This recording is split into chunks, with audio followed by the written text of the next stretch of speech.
Hi, I'm Kathryn Deuser. I want you to notice that today I'm wearing a teal shirt. Teal is the color of designated by the American Cancer Society as representing ovarian cancer.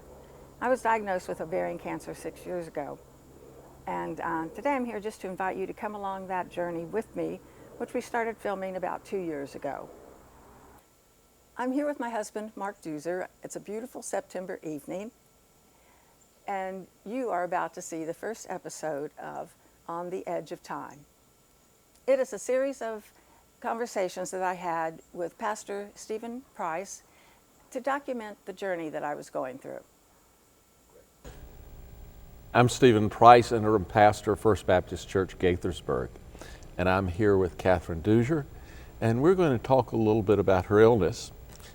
You and I began having lunch together and talking about this, back in June or July, and at that time you were pretty ill. Yes, that was actually the first time I thought, gee, maybe I'm going to die from this cancer. And it was strange because it was really just a side effect of chemotherapy that was making me so ill. And but it was really the first time that I thought seriously about what dying would be like. I mean, ever since my diagnosis 4 years ago, I just thought, well, this is going to shorten my life a lot. And I made arrangements and everything like you're supposed to do, you know, get the wills ready and start talking to family members and all this stuff. I mean, I was ready to go right when I got diagnosed. But things have changed since I was a cancer nurse years and years and years ago, and people are living a lot longer now with the cancer that I have. And so I'm still here, which I didn't think I would be. And I have just put the end part out of my mind again. And until this summer when I had this bad reaction to the medicine, I just didn't think about dying. But, you know, I remember when we first had our first talk, I was like, okay, let's plan my funeral, you know. It was really, it was very serious to me. And I remember I began making notes as we talked about how you wanted your funeral done. One of the things that you had said was that being a cancer nurse wasn't really helpful to you because you knew more about what was going on with you than perhaps the average individual knew. Yeah, I had, I think that was why I was just so, at the beginning, I was so practical with my diagnosis. You know, okay, I've got the diagnosis of ovarian cancer. It's an incurable cancer, and I'm going to die soon. I'm going to go do all these things that need to be done. I think that's one of the reasons I could do that, is because I was a nurse and I could just handle it as a nurse rather than as me, Kathryn, doing this. And I also went to a group of other women that had pelvic cancers, and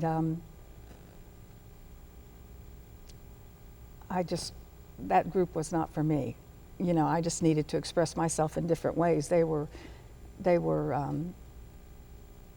totally overwhelmed, of course, by their diagnosis, as most people would be. And but me, I wasn't overwhelmed because I knew everything. Well, that actually is one of the reasons that we started talking about making this set of videos, is so that, number one, you could have a place to talk bluntly and openly about what this journey is like for you. And journey sounds really trite, but what this illness has been like for you. And to maybe be helpful to some other folks who need to hear from somebody who's walked through this in a way that maybe is a little more blunt and is maybe a little clearer than they might get from folks who are struggling themselves to find a way to make it through this kind of diagnosis. Yeah, that was my thinking. I had no idea how to do that, though. Whether to sit down at the computer and start writing my story or whatever, that didn't seem good. And I just happened to mention to you, I need to just tell people how it doesn't have to be a death sentence, how it doesn't have to be a glum time in your life, how you can have a cancer diagnosis and still enjoy life and do what you want to do. And you suggested, maybe a little video or documentary or something, and here we are. I don't even know if I know what I wanted to say back then. Such a long time has passed, but yeah, I do hope that in our talking now that we're on video, that something I say will help other people that have particularly ovarian cancer and pelvic cancers, because they are not known as being real curable. Obviously there are always exceptions, and it's amazing from the way I felt this summer when we first started talking, and I was so sure I was going to be dying. I didn't even think I was going to make it to this Christmas, and now I feel like they must have misdiagnosed me. I feel good again, and I'm just ready to keep on rolling with and living with cancer, and not always thinking, okay, I'm not going to be here, I'm going to miss this, I'm going to miss that. So from the perspective where you were back in June or July, if you were to say to family and friends what someone in that situation needed, what would it be? I think that the acceptance that I knew what I was talking about, or this is how I felt, the acceptance of my feelings, instead of saying, you don't even talk about that, because you get that a lot. Don't even talk about dying. You're going to be here. You'll probably last longer than I will, and that's just false hope to me. It's very nice that they feel that way and want to say that to me, but I would expect from my family and friends just a hug and a comforting nod or something, but I wouldn't want the complete denial of not talking about death. I think that death needs to come up, especially in talking about ovarian cancer. I mean, it just seems to be the end result of ovarian cancer. It's not a cure. It's obviously it's a longer life. I would have never expected to live this long, but it's a longer life than when I was taking care of ovarian cancer patients. I have lived 4 years now, and most of that time has been fabulous time. And I always approach it with, yes, but I am going to die. I don't want, it's like I'm trying to prepare everybody in my nursing capacity as a nurse wanting to take care of everyone. I want them to be prepared for my death. I don't want them to be surprised. I want us to be able to talk about it and say things that we feel. So one of the things I was most impressed with watching you and Mark was that y'all got in the habit of, if you were having a good day, y'all would take off. There wasn't any sort of, it's a better day, let's hang around and feel bad. It was, this is a good day, we're going somewhere, we're going to do something. Can you talk a little bit about that? Yeah, it's just the preciousness of life, and until you start on chemotherapy and have side effects, and basically my side effects have been extreme tiredness. And in my first course, I've had about 2.5 years of chemotherapy now, and in the first 6 courses that I had, by the time I finished it, I hadn't had any nausea and vomiting or any of the, I did lose my hair, but I was just so extremely tired. And so there was a lot of not doing anything, just going, no, I'm too tired to do that, even to go to a movie or something, you know, I'm too tired. And then as I got my strength back and everything and energy, it was like, okay, we don't know how long this is going to last, because I was in a remission then for about a year or so. We have to take advantage of this. So if it's a good day, we're going to go to the boat. We're not going to wait for better wind maybe tomorrow.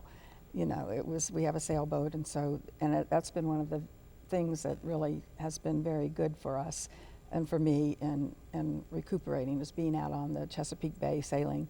And, you know, used to, we'd say, oh no, the wind's not good enough today, we're not going to go out there, and just sit around and not do anything. Now we go out to the boat, whether we're going to take it out onto the water or not, and still enjoy it. If it's a good day, you know, and I'm feeling good, then we don't waste it. Mm-hmm. We have a list of places we've been and places we're going, just so that when those days come, we're ready, we're prepared. But I wanted to go back to the death thing, being able to talk about death to my family and friends. I think that when I would share my feelings about death with that group of women that I was with, they were the same way as a lot of family and friends have been, of, oh no, let's not talk about that. And so really,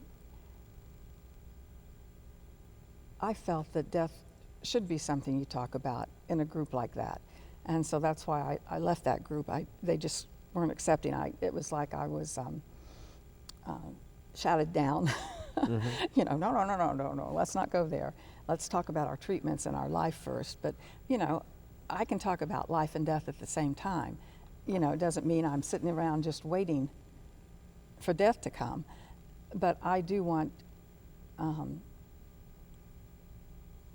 people to be prepared, and they can forget it too. I mean, after all, I did think I'd be gone earlier than now, and here I am 4 years later, and I may be here 6 years later. And people are probably thinking, what was she talking about? She's not dying. But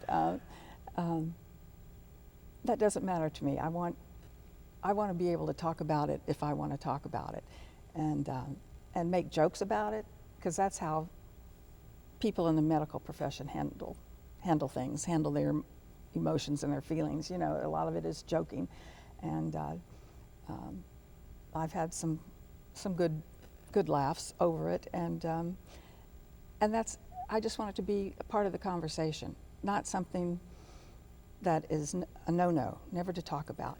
And especially from the Christian perspective, you know, death is not to be feared. I have eternal life, and I will be going off to, you know, to life in a form that I don't know yet.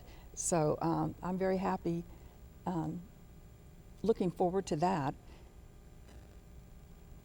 because I have that to look forward to. It doesn't have to be a sad, scary thing for me.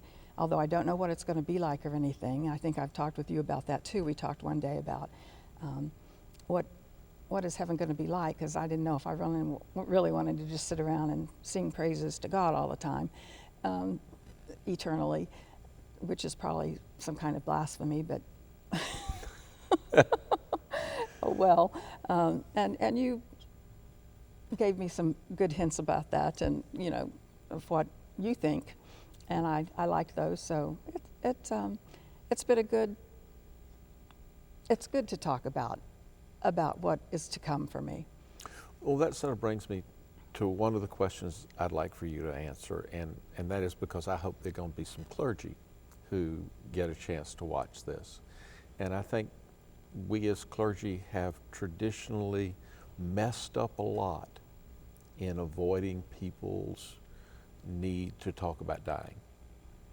And so can you talk about a little bit about, what you would hope clergy would give to folks in a situation like yours?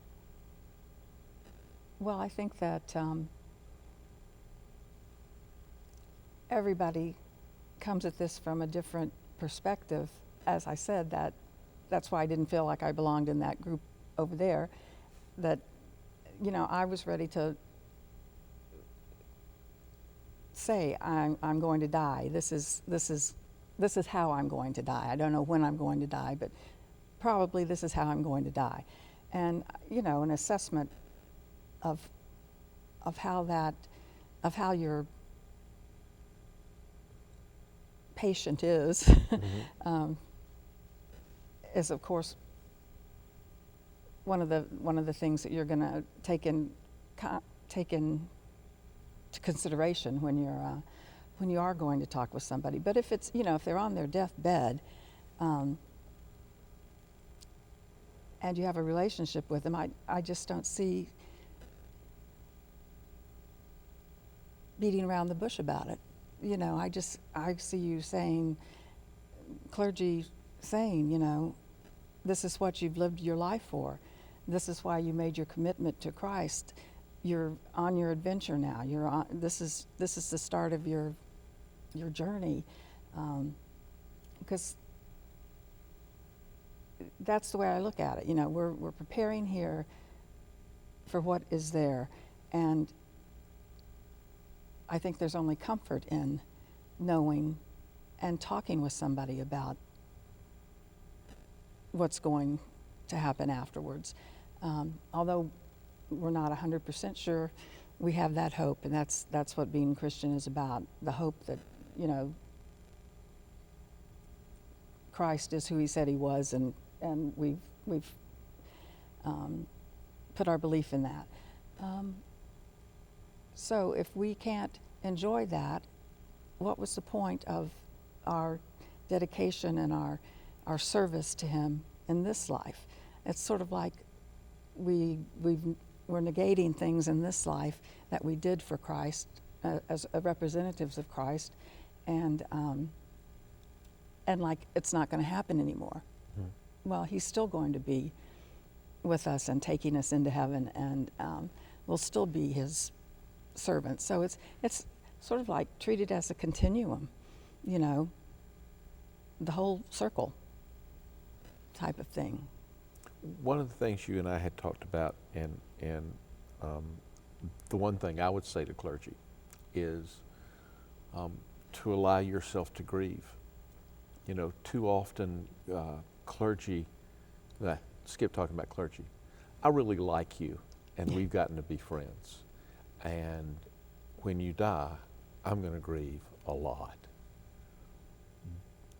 And there have been some times in the course of our conversations when I've grieved just talking to you, and you've grieved going, I may not be here. And you talked about your son and your husband, and allowing yourself to grieve in the process, so that the kind of thing you're talking about saying, I'm going on, doesn't negate the sadness about leaving. No, that's the truth. And I think it's important for clergy, if you're going to be close to people, is to allow yourself into that grieving process as well. And I've been lucky to be doing this with you, because I've never had to protect you from my grief. I could say, geez, when you talk that way, and I realize that may be true, I feel sad. Mm-hmm. And you've allowed me to grieve with you in that. That's my little bit of advice for clergy. Yeah, that's a good one. As we sit here and talk, it seems to me like the only thing missing is the soup, because you and I would get together every couple of weeks and have lunch and talk about what was going on with you. And we're still doing that, actually. But when we first started talking about this project, I actually thought we might be filming during the last days of your life. And some of our conversations centered around that. And I think it might be helpful for folks to know what that was feeling like for you. That may be hard to reach back and grab, when you're feeling as good as you are now.